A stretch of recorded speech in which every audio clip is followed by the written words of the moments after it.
Ya estamos aquí con Nicolás, he dicho antes Dietel, voy a decir ahora Dietl, que es como se pronuncia exactamente porque es de origen austríaco. Austríaco, sí señor. Efectivamente, y con Nicolás, que es parte del Centro Español de Sindonología, vamos a hablar evidentemente de la Sábana Santa. Recordemos que hemos estado hablando antes con dos periodistas que creían que no, que se trataba de un fraude, pero vamos a hablar ahora con un experto en la materia porque tú te dedicas a estudiar esto. Sí, pertenecemos al Centro Español de Sindonología, que es una asociación cultural, y nos dedicamos a estudiar la síndrome de Turín y otras reliquias relacionadas, como el sudario de Oviedo, que muy bien has citado, y que es complementaria y muy interesante, complementaria de la anterior, por muchas razones que a ver si podemos ver algunas Se ahora. estudian, es decir, muchas piezas, digamos. Sí.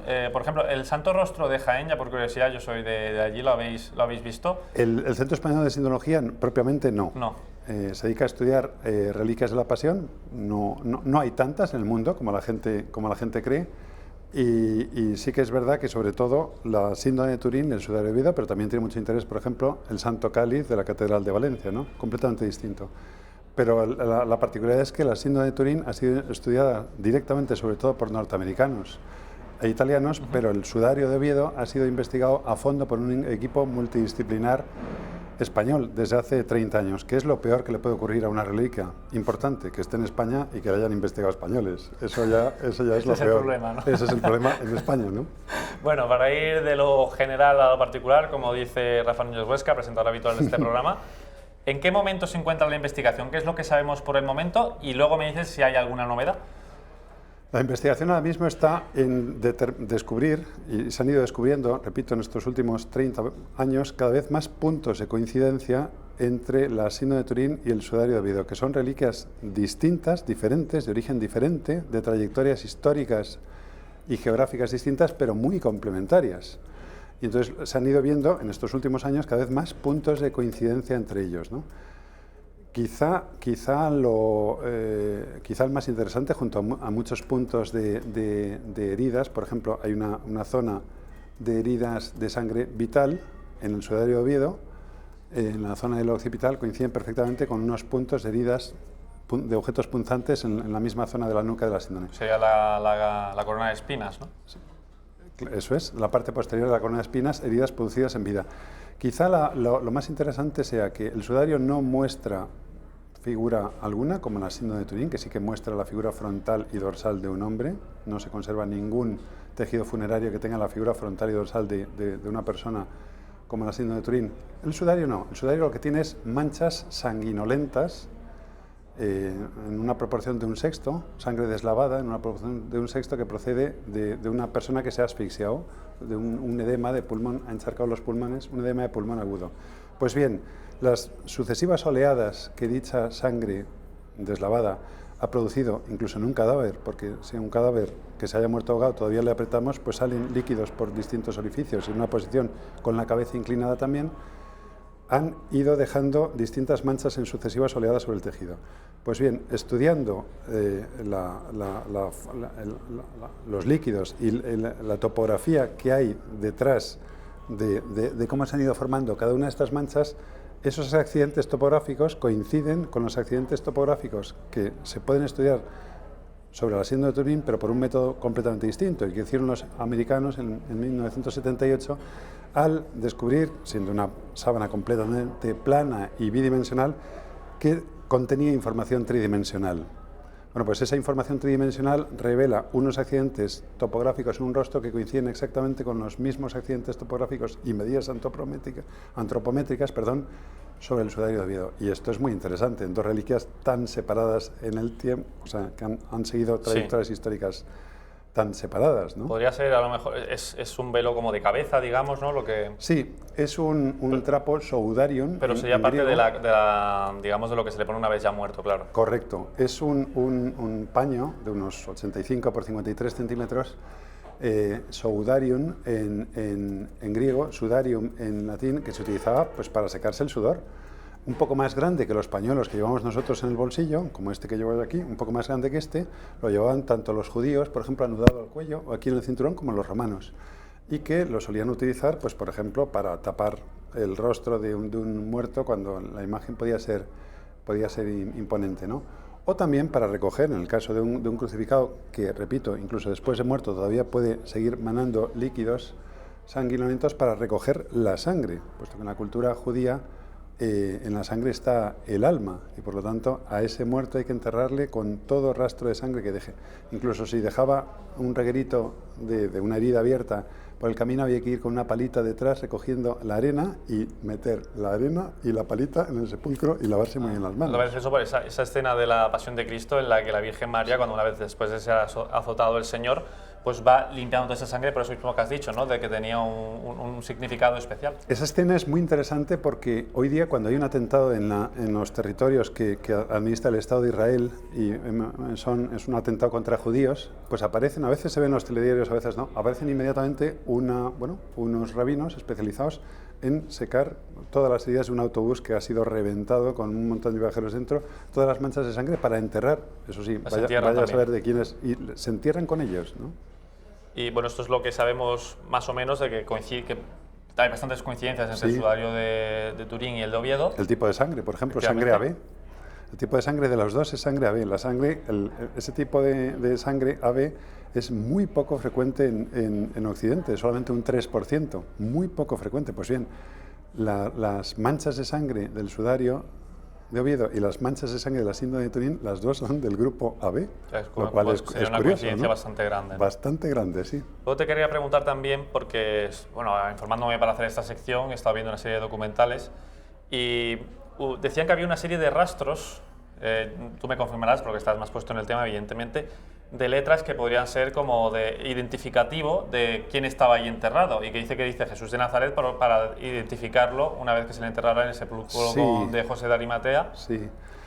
Sí, a partir de 1978, cuando se determinó el carácter tridimensional de la síndrome, que contenía información tridimensional, lo que se hizo es rastrear a fondo pues las fotografías de calidad que había en la época.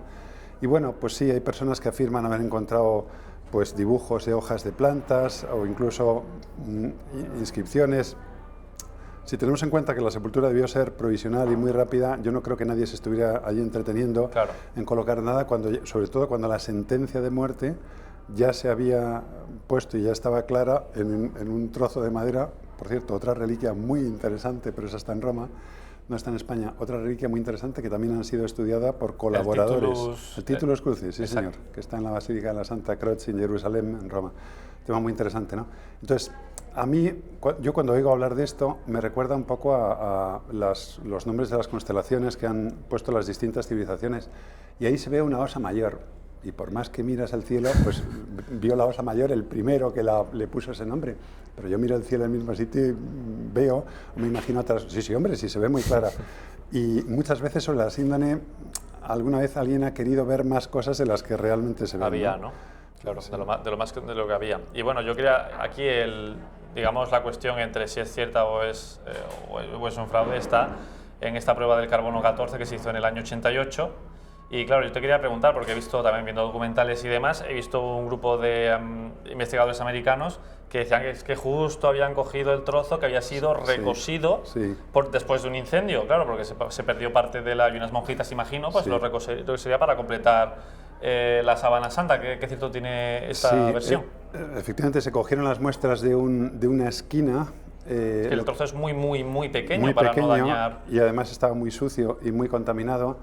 Y hay una serie de factores que apuntan a que la datación, que no es que sea un método incorrecto, pero eso sí, hay que tener en cuenta que da resultados correctos en un 67% de los casos. 67%, decían los compañeros de antes 95%, pero sí es menos. Bastante menos. Dicho por Meekham, un arqueólogo británico, es bastante menos, un 67%. Luego hay casos dudosos y hay casos claramente que no, que los arqueólogos cuando lo descubren hacen así y meten el resultado en un cajón, porque les ha salido que este sustrato es mucho más joven que otros que están mucho más arriba. O sea, eso es conocido por los arqueólogos, por los científicos en la datación del carbono 14, menos conocido por los medios o por algunos medios de comunicación, ¿no? Entonces, la comunidad científica que no da mayoritariamente este resultado por definitivo es que este objeto no es datable según esa técnica. Cuando tú le preguntas a un arqueólogo, lo que te dice es, mira, cuando se quiere datar algo, lo que se hace es sacar con guantes de goma de un estrato que ha estado así, ha permanecido así durante cientos de años, que son los que quieres datar. Se mete en un botecito y se lleva fuera de España a un laboratorio con AMS, el método de acelerador de masas y espectrometría, o un laboratorio, por ejemplo, la calle Serrano de Madrid, enfrente del Magariños, ahí se hacen dataciones por el método convencional, ¿no? de medir la radiactividad.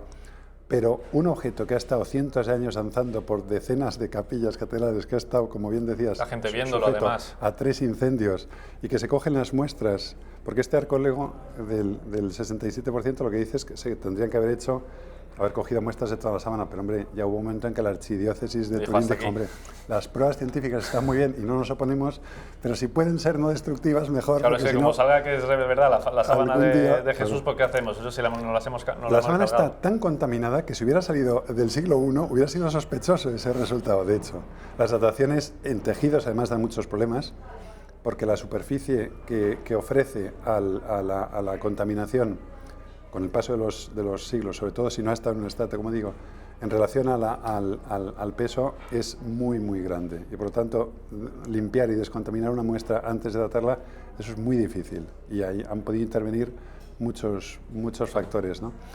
Hay muchas otras investigaciones anteriores a la datación de carbono 14 que apuntan a que la síndrome es muy antigua, ¿no?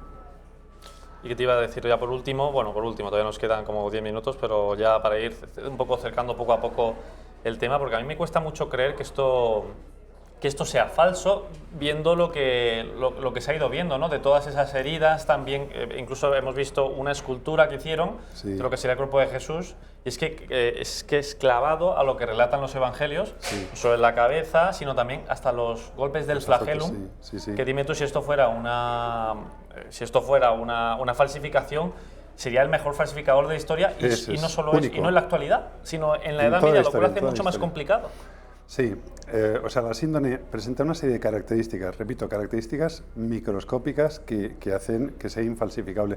De hecho, es una imagen que no ha sido explicada todavía a día de hoy, y la explicación hoy día no pasa por limitarse a contar brevemente cómo sería el método. No, reprodúzcala, hágala. No pueden. Y no lo ha conseguido nadie. Se han conseguido decolorar, pues por ejemplo, con láseres muy bien colimados, se han conseguido decolorar el lino de forma muy parecida a la de la síndone. Eso sí se ha hecho. Se han conseguido irradiar tejidos de lino anteriormente con neutrones o protones, incluso hacer variar una datación de una tela tejida. Todo eso se ha conseguido hacer. Pero no se ha conseguido una figura igual que soporte todas las características microscópicas que la síndrome tiene, con las manchas de sangre en su sitio. Hay unas manchas que son por contacto, las manchas de sangre, pero que están perfectamente dibujados el perfil, cosa meritoria, porque si nos hacemos una herida, nos ponemos un pañuelo, cuando levantamos el pañuelo se seca, nos hacemos un destrozo en la herida, ¿no? Junto a otras, que es la figura de este hombre, que llamamos impronta, que es una decoloración muy superficial de la parte más externa de las fibrillas de lino. Entre 80 y 120 fibrillas de lino componen cada uno de los hilos de lino torsionados en Z, ¿no?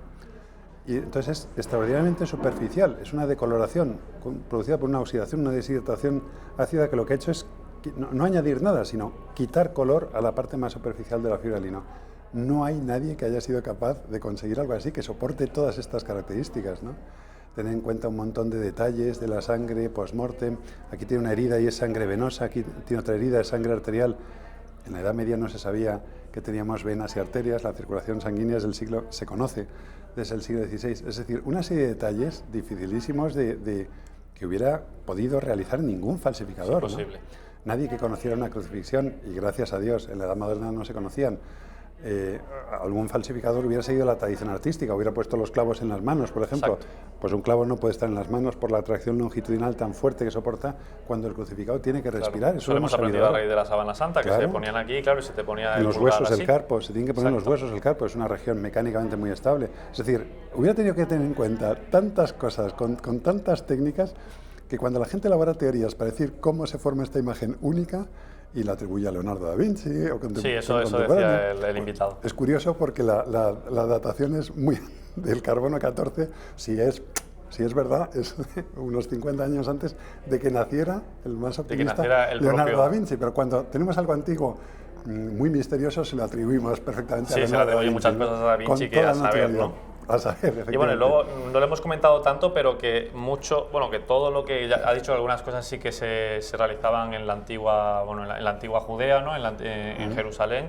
Y es que el lino, por ejemplo, es propio de allí. o la forma también del cosido, me parece que era. Sí, la trama es una trama en lo que se llama sarga 4, la síndrome de Turín.